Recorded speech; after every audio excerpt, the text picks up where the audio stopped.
नमस्कार मेरे प्यारे मित्रों, स्वागत करते हैं एक बार फिर से हम आपके अपने YouTube चैनल कवि क्लासेस में। और इस सेशन में आप लोगों को बहुत महत्वपूर्ण टॉप 25 क्वेश्चन को सॉल्व कराया जाएगा, जो कि आपके एग्जामिनेशन के लिए बहुत इंपॉर्टेंट है। तो चलिए बिना समय गवाए इस सेशन को शुरू करते हैं, और साथ ही आप लोग इस सेशन को अपने मित्रों में शेयर करना ना भूलिएगा, क्योंकि इससे क्या होता है, कहते हैं ना कि शेयरिंग इज केयरिंग।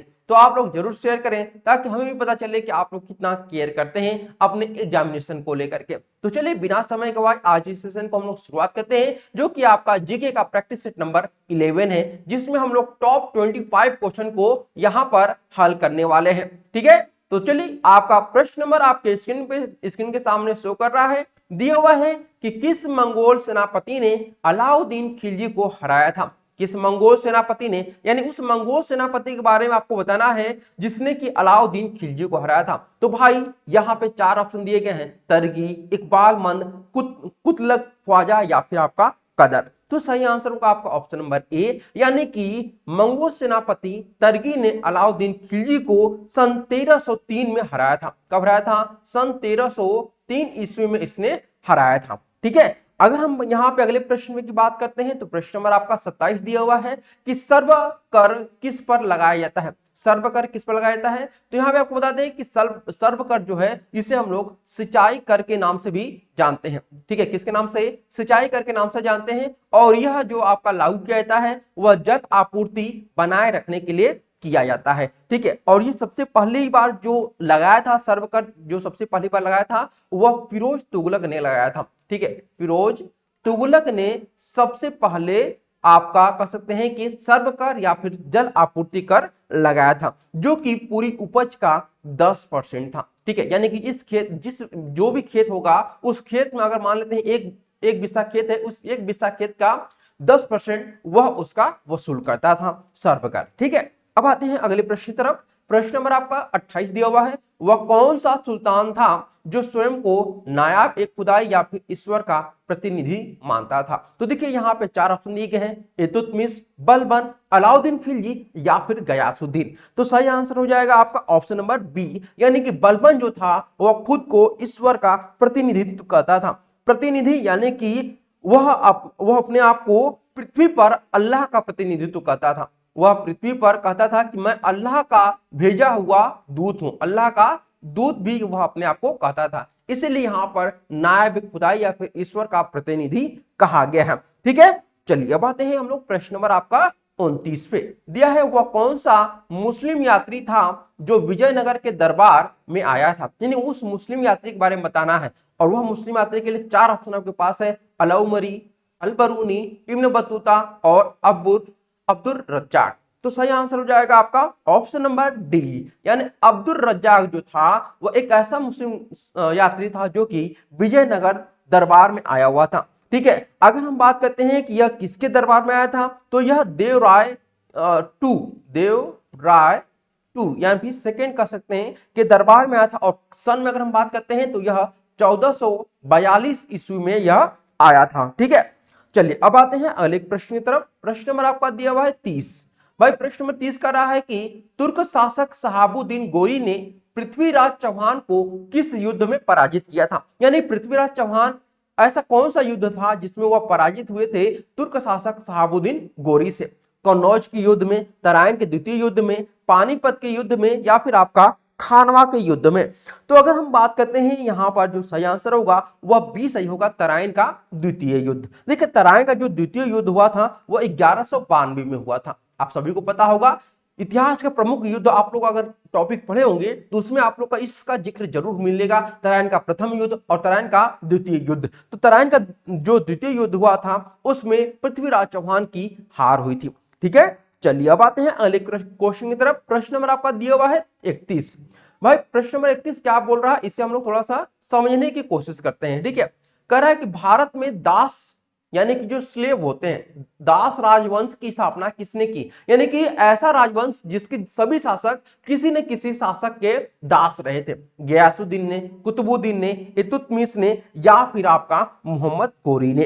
तो अगर हम बात करते हैं कि भारत जो सही आंसर होगा वह बी सही आंसर होगा, यानी कुतुबुद्दीन ऐबक ने इसकी शुरुआत की थी। ठीक है, देखिए अगर हम बात करते हैं कि 1206, ठीक है, 1206 ईस्वी में दिल्ली सल्तनत के सुल्तान गुलाम वंश के नाम से जाना जाता है। यानी कि 1206 से लेकर के जो आपका 1290 का समय है ना, इसमें जितने भी शासक रहे सभी के सभी आपके गुलाम वंश या फिर दास वंश के शासक रहे थे। ठीक है, जिसका संस्थापक कौन है भाई?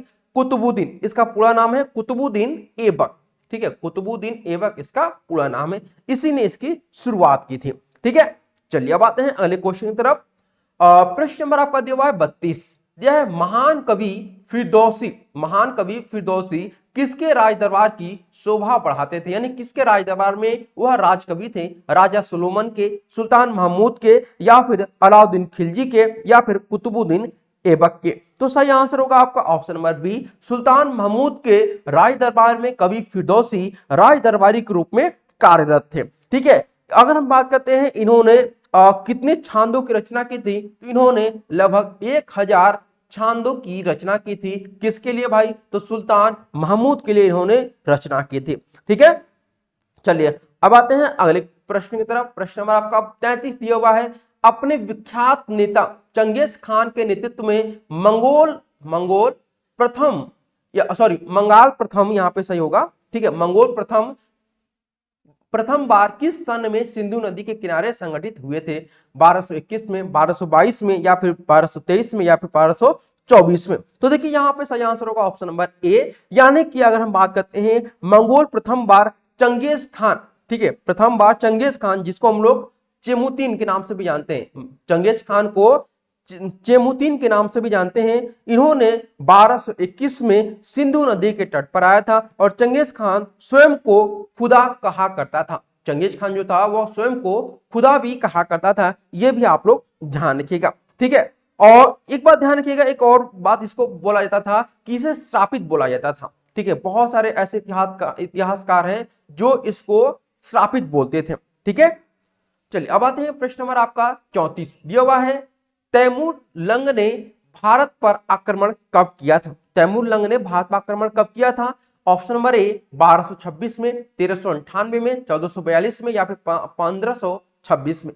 तो सही आंसर होगा बी 1398 ईस्वी में यहां पर तैमूर लंग ने भारत पर आक्रमण किया था। देखिए अगर हम बात करते हैं कि खैबर दर्रे, ठीक है, एक खैबर दर्रा है, इसे आप लोग जरूर ध्यान रखिएगा, इतिहास में कई बार आप लोग को देखने को मिलेगा ये शब्द। खैबर दर्रे को पार करके तैमूर लंग ने भारत में प्रवेश किया था और 1398 ईस्वी में तैमूर ने दिल्ली पर आक्रमण किया था। किस पर भाई? दिल्ली पर इसने आक्रमण किया था। और जब यह दिल्ली पर आक्रमण किया था तो उस समय दिल्ली का जो शासक था वह आपका नसीरुद्दीन महमूद था। ठीक है, कौन था आपका? नसीरुद्दीन महमूद उस समय दिल्ली का शासक था। ठीक है, चलिए अब आते हैं अगले प्रश्न की तरफ हम लोग। प्रश्न नंबर आपका दिया हुआ है 35। मोहम्मद गोरी द्वारा परास्त किया गया प्रथम भारतीय शासक कौन था? मोहम्मद गोरी के द्वारा परास्त किया गया प्रथम भारतीय शासक पृथ्वीराज, जयचंद, मूलराज, या फिर परमाऊ देव? तो सही आंसर हो जाएगा आपका option number A, Prithviraj Chauhan ऐसा प्रथम शासक था जो कि मोहम्मद गोरी के द्वारा पराजित किया गया था, जो कि तराइन के युद्ध में आपका पराजित हुआ था। 1191 ईस्वी में यह पराजित हुआ था। ठीक है, चलिए अब आते हैं प्रश्न नंबर आपका 36 दिया हुआ है। महमूद गजनवी ने किस अनुक्रम में भारत पर आक्रमण किया था? यानी कि जो आक्रमण का कह सकते हैं कि क्षेत्र था वह कौन कौन सा क्षेत्र था? एक लाइन से अगर हम बात करते हैं तो हम केवल आपको आंसर बता दें कि महमूद गजनवी ने सबसे पहले मुल्तान पर उसने आक्रमण किया था। ठीक है, सबसे पहले उसने मुल्तान पर, फिर थानेश्वर पर, फिर कश्मीर पर, फिर मथुरा पर, फिर कन्नौज पर इसने आक्रमण करना शुरू कर दिया था। ठीक है, अगर हम बात करते हैं यहाँ पर कि इसने जो क्रम था, इसने शुरुआत जो किया था वह आपका 1006 ईस्वी में इसने शुरुआत कर दिया था आक्रमण करने का। ठीक है, चलिए अब आते हैं अगले प्रश्न की तरफ हम लोग। प्रश्न नंबर आपका दिया हुआ है 37। ठीक है, प्रश्न नंबर 37 कह रहा है कि मंगलम सिंचाई परियोजना क्या है? मतलब मंगलम सिंचाई परियोजना जो है वह किस प्रदेश की सिंचाई परियोजना है, ये आपको बताना है। तो देखिए 4 ऑप्शन दिए गए, आंध्र प्रदेश, केरल, तमिलनाडु, या फिर आपका पश्चिम बंगाल? तो सही आंसर होगा बी, यानी कि केरल में मंगलम सिंचाई परियोजना चालू की गई थी। और केरल के किस जिले में? तो यह आपका पलक्कड़ जिले में। ठीक है, पलक्कड़ जिले में इसकी शुरुआत की गई थी, ये आप लोग ध्यान रखिएगा। ठीक है, और अगर हम बात करते हैं यह परियोजना कब पूरी हुई थी, तो 1996 में यह परियोजना आपकी कंप्लीट हो चुकी थी। चलिए अब आते हैं प्रश्न नंबर हम लोग 38 पे दिया है कि सारण सिंचाई नहर निकलती है, यानी किस नदी से सारण सिंचाई नहर आपकी निकलती है, आपको बताना है। सोन नदी से, गंगा नदी से, कोसी नदी से या फिर आपका गंडक नदी से। तो सही आंसर होगा आपका कि यह गंडक नदी से आपकी निकलती है। अगर हम बात करते हैं कि यह आपका कितना लंबा है सिंचाई नहर जो आपका है सारण, तो 740 मीटर यह आपका लंबा है, ठीक है। और अगर हम बात करते हैं कि इससे और भी बहुत सारी नहरें निकलती हैं, लेकिन प्रमुख जो नहर आपकी सारण सिंचाई नहर है। अब आते हैं प्रश्न नंबर आपका 39 दिया हुआ है, इंदिरा गांधी नहर का उद्गम स्थल कौन सा है? गांधी सागर बांध, भाखड़ा बांध, हरिके बैराज या फिर गोविंद बल्लभ सागर बांध। तो यहां पर अगर हम बात करते हैं कि इंदिरा गांधी नहर का जो उद्गम स्थल है वह आपका हरिके बैराज है, ठीक है। इंदिरा गांधी जो नहर है इसका जो उद्गम है वह हरिके बैराज है, जो कि ब्यास और सतलज नदी के संगम से होता है।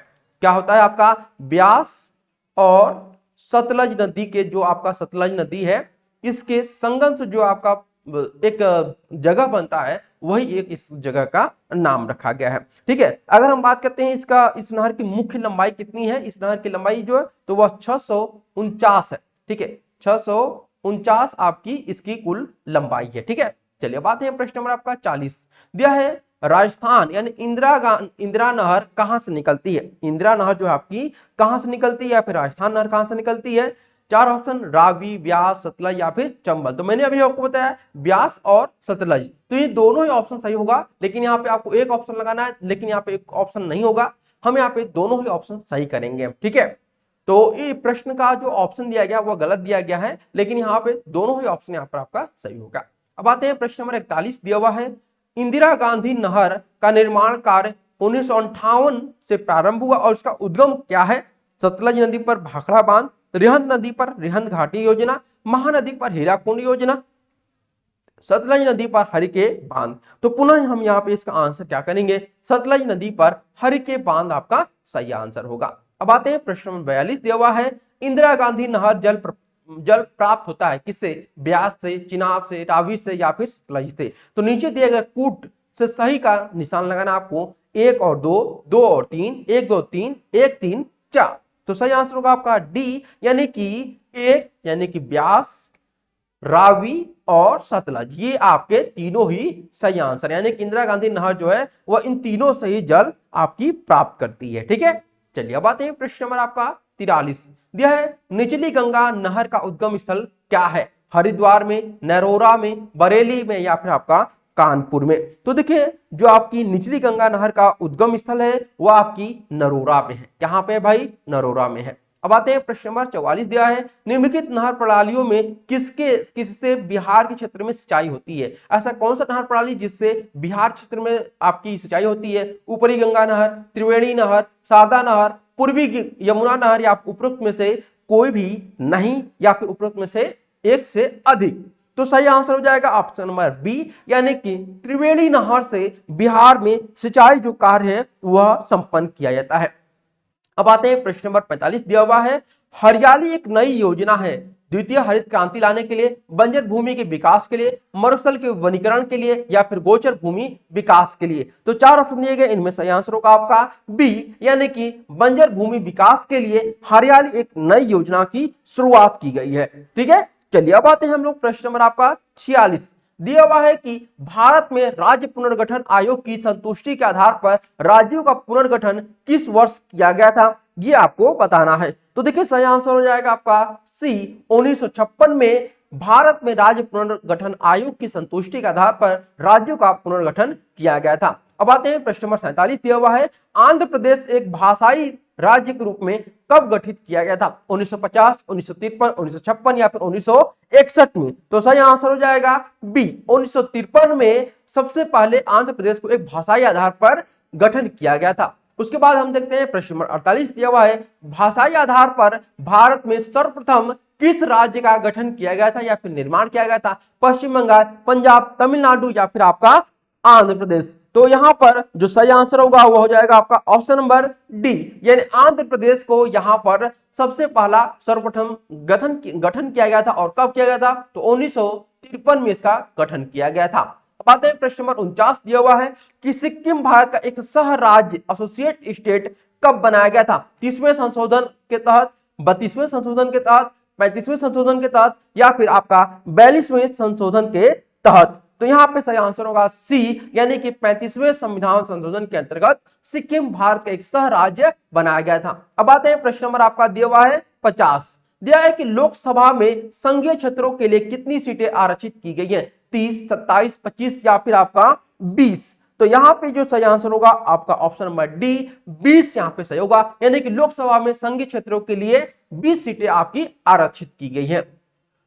इस प्रकार से हम लोगों ने आज कुल 50 प्रश्नों को आज हम लोगों ने हल किया। उम्मीद करते हैं ये आप लोग के लिए प्रश्न जो होंगे वो बहुत इंपॉर्टेंट होंगे, जिससे कि आप लोग अपने एग्जामिनेशन में अच्छे मार्क्स गेन कर सकें। तो चलिए आज के लिए इतना ही, फिर मिलते हैं अगले वीडियो में। तब तक के लिए धन्यवाद। और अगर आपको वीडियो पसंद आए, क्वेश्चन का लेवल अच्छा लगे, तो आप लोग जरूर अपने मित्रों में से शेयर करिएगा ताकि वो लोग इससे लाभान्वित हो सके। Okay everyone, thank you so much for watching this video.